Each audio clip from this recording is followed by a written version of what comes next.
Hi, this is Joe and with another review.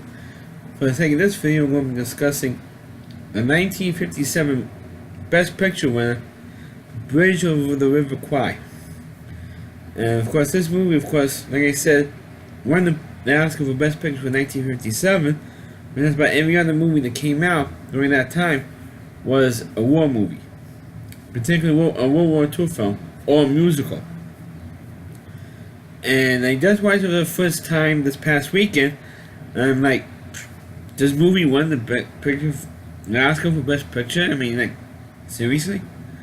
Because it's true, I'm not a big war movie fan. As you can tell from my videos, I don't review a whole lot of war movies because I feel that they're all the same. I mean, it's no different.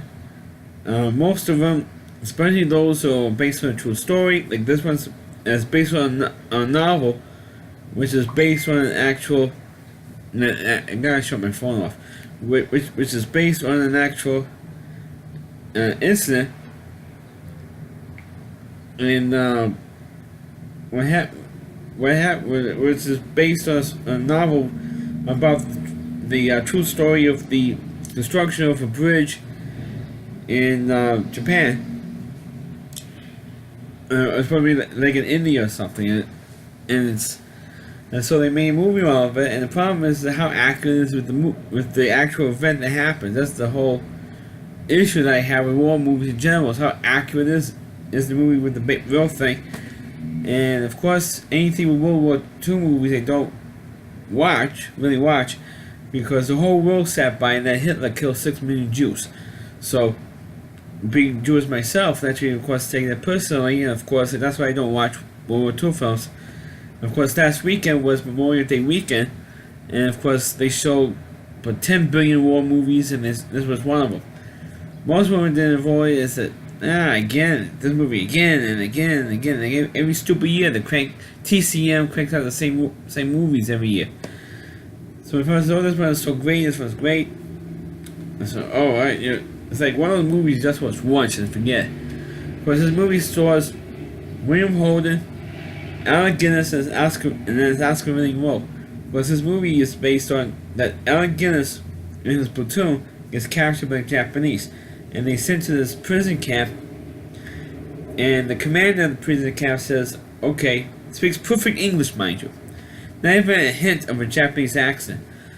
And it's probably Japanese, and he does speak Japanese once in a while, but for when he speaks to the British troops, he speaks perfect English. There's no interpreter saying to translate from Japanese to English or vice versa.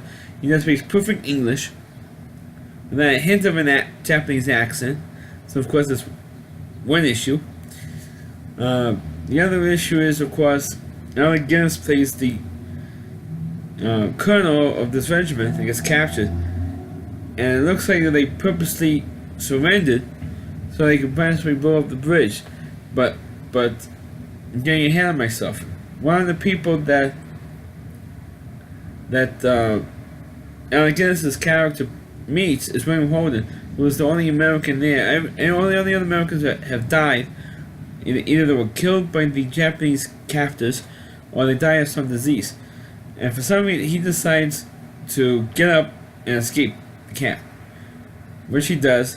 And he gets to the British Army, and they convince him to work with them to possibly blow up this bridge, because there was no shady background that William Holden's character has, because he switched his name with somebody else, and he got promoted to be a major. And so we'll give you this promotion if you work with the British Army. If you don't, we're going to convict you for taking the name of this and rank of this other officer. So reluctantly, William Holden agrees to it, and they set this whole plan. They set this whole trek to go back to the camp where William Holden escaped from to blow up the bridge. That they heard that this British regiment that was captured, these POWs, were built for the Japanese. so they could invade into India or whatever. And so while that was going on, Alec Guinness's character says, "We're not going to build you this bridge, because according to the Geneva Convention, officers are not going to be forced to work in prison camp."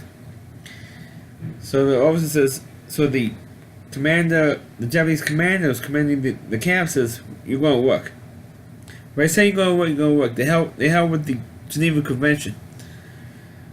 And so, of course, since Alec Guinness was being so defiant, they threw him in a box. And then one of those typical metal boxes, that's hot, because we're in the middle of the jungle, it's hot, it's humid, just sweat him out. And then after about, it feels like 5 minutes for him in the box, Alec Guinness being in the box, comes out of the box and says, "Oh, okay, I put you to the bridge." I mean, like, seriously, that's all it takes is 5 minutes? Well, it's planned it was in there for a couple of days, but in movie time, it was like 5 minutes. It was in the box for like 5 minutes, and he goes, "Oh, okay, I put you to the bridge."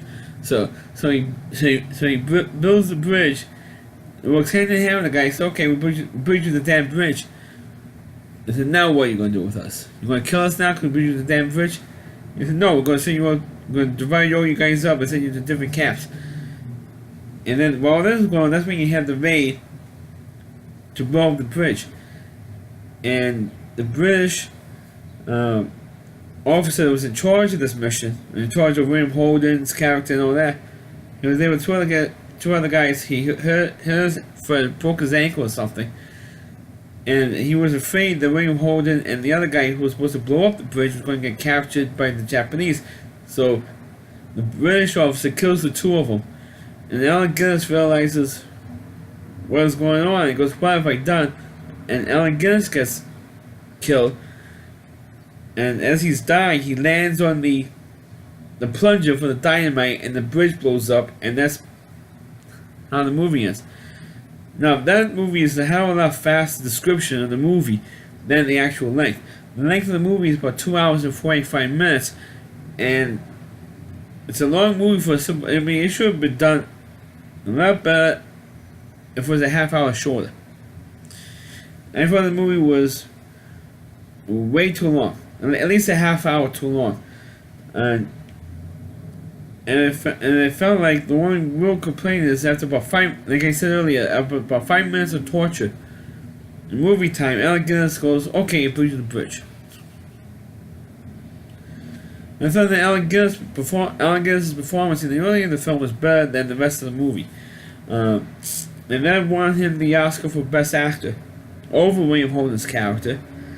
And of course, except for being in Star Wars, this is the only other role that Alec Guinness that I think he's known for is being on the bridge of the River Kwai. And it's quite sad. It's quite sad that Star Wars and Bridge over the River Kwai are the only two movies that he's known for. Well, William Holden also gave a pretty good performance in this movie as well, and so does the Japanese commander. And the Japanese commander, the guy who played the part, also was nominated for a supporting actor. And this movie won 7 Oscars, which was a lot back then. Of course, I think the next year, Gigi won, I think, like 9. And the time had a record until, of course, a year later was broken by Ben-Hur. But I'm getting off topic. But the movie itself, I think it was boring. Like I said at the top of this review, I'm not into war pictures, particularly ones that are based in World War II. But this movie I thought was just a stereotypical movie. Of course, True was set in 1950. Came out in 1957, so you didn't have the Vietnam War, you didn't have the Iraq War or the 2 Iraq Wars, but it's like a stereotypical war picture with a stereotypical story about a stereotypical prison camp, and you don't have enough information. If the Alec was tortured, he was only tortured for maybe 5 minutes. The torture scenes in Zero Dark 30 lasted longer than the torture sequences in this movie. And I mean, it's like he was tortured and tortured and tortured and decided to give up. He was only tortured for maybe 5 minutes, if that, in the movie. And they only had like one real scene where you see Alec Guinness in the box, but that's about it. I mean, I thought this movie didn't do anything for me. True, was an Oscar-winning film. And it's another one that could cross off my list. I saw this one. I saw this Oscar-winning movie. Saw this one. This one. It's another movie that could cross off my list, basically.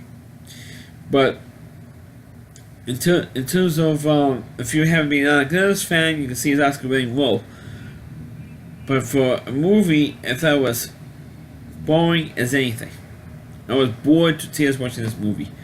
Like usually you have for a World War II film, because I think they're all the same. I mean, they're all boring, they're all the same stereotypical characters, and everything else. I just think that it's just boring, unbelievably boring. Unbelievably boring. And it's just not for me. War movies, World War II films in general, it's just not for me. I like Civil War movies better. But of course, now with this thing with the Confederate flag, you're never going to see a Civil War movie made ever again. But the World War II has just been milked to death. World War II, and it's also, to a certain extent, the Vietnam War. It's also movies. But Bridge of the River Kwai is like one of the few movies that went for one. That's a World War II movie that went for Best Picture in the Oscars. So that's my review of Bridge of the River Kwai. Please click on the video, please rate it, feel free to comment on. Please subscribe to my channel, and please forward this video onto your Facebook pages. You can check out all my reviews not only on my YouTube channel, but at rowdyc.com, that's all WDY, C.com, that's a homepage to Rowdy Reviewer, Christine Moore. Please check out all of his videos on his website. Thanks for watching, catch you next time.